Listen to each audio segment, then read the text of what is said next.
Muling naging sentro ng usapan sa social media ang pangalan ng aktres na si Erich Gonzalez matapos kumalat ang isang nakakagulat na balita na umano'y may matagal siyang itinatagong lihim tungkol sa kanyang personal na buhay.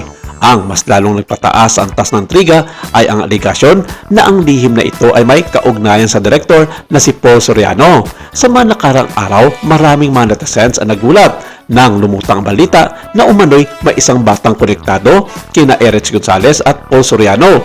Bagamat wala pang opisyal na kumpirmasyon mula sa limang panig, mabilis itong kumalat sa internet at naging paksa ng mainit na diskusyon sa iba't ibang mga social media platforms. Para sa maraming tagahanga ng aktres, ang balitang ito ay tila isang malaking palaisipan. Kilala si Erich Gonzalez bilang isang pribadong tao pagdating sa kanyang personal na buhay. Sa kabila ng kanyang kasikatan sa industriya ng showbiz, madalas niyang pinipiling ilayo ang kanyang pribadong buhay sa mata ng publiko. Ang isyong ito ay nagsimula na magtrabaho ang dalawa sa isang proyekto sa pelikula.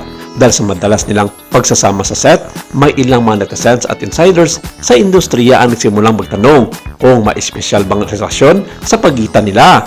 Ayon sa ilang kwento noon, may mga pagkakataon na nakikitang magkasama ang dalawa kahit hindi naman tungkol sa trabaho ang kanilang ginagawa. Dahil dito, nagsimula ang mga chismis na maaaring may namamagitan sa kanila. Hindi nagtagal, kumalat ang balita sa social media at naging paksa ito ng maraming diskusyon. Maraming mga netizens ang naglabas ng kanilang mga opinyon tungkol sa issue. Dahil sa lumalalang intriga, nagpasya si Erich Gonzalez na linawin ang mga kumakalat na balitang ito. Sa isang panayam sa telebisyon, mariin niyang itinanggi ang anumang romantikong ugnayan sa direktor. Ayon sa kanya, wala umanong katotohanan ang mga chismis at nais niyang linawin na profesional lamang ang kanilang relasyon. Bagay naman na tinudukan nito ni Tony Gonzaga at sinabi makakapal lamang ang mga muka ng mga taong gustong sirain ang kanyang pamilya sa pamamagitan ng pagsira ng reputasyon ng kanyang asawang si Paul. Pero bakit hindi man lang niya nabanggit ang pangalan ni Erich Gonzalez? Gayong ito nga ang nanakan ng kanyang asawa na nagbigay diin sa maraming mga netizens na parang guilty ang actress host sa kanyang naging pahayag.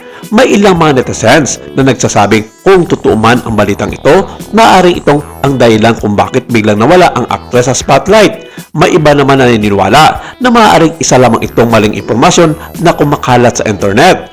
Dagdag pa sa intriga, ang mga ulat na nagsasabing nanatiling maayos ang komunikasyon sa pagitan ni Erich Gonzalez at Paul Soriano.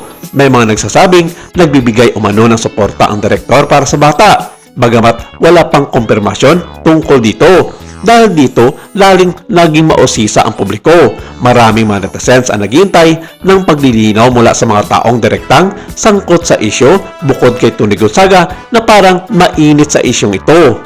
Sa kabila ng lahat ng usap-usapan, may ilang mga tagahanga ni Tony Gonzaga ang patuloy na nagpapakita ng suporta sa actress host sa kabila ng mga stress na tinatamo nito sa mga ilang individual na patuloy ang pag-atake sa buhay nilang mag-asawa na si Paul Soriano.